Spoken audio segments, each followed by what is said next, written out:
So this was a study where we were interested in looking at what is the emissions reduction when we actually convert cancer care from a lot of the in-person care that we know it to be to things like telemedicine, where somebody gets video visits, or even decentralized care, which is both that as well as kind of a local therapy, let's say at the close to home clinic when people can. And we're interested in this because we know that US healthcare produces enough emissions to cause human harms as colon cancer each year. And we wanted to really reduce the amount of those emissions and downstream harms. And so one of the obvious ways to do that is telehealth because of the amounts of transportation it saves.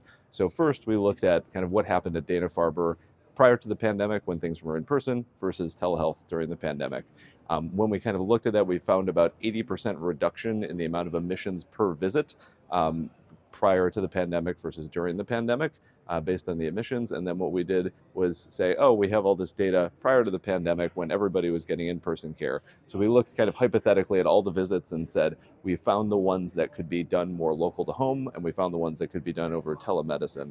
And we kind of converted that. We saw about a third of a reduction in the emissions, and then we took that data and kind of matched it to everybody in the US who had cancer over that period.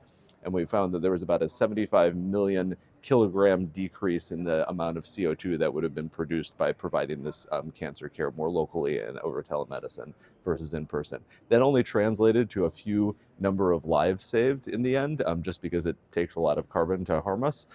So it really implicates that for people who were maybe kind of in the middle ground about if they should use telehealth or not, if it's better for them for some things, like they don't have to drive in, they save time, they save costs, or for other people where they might have some more health harms potentially from using telehealth. We kind of find it maybe tipping the scales a little bit for people where you're really on the fence about using things like that. So it's just ways to really provide the same amount of and the same great care that we do at Dana-Farber, but do so in a way that's potentially better for the patient and also better for the environment.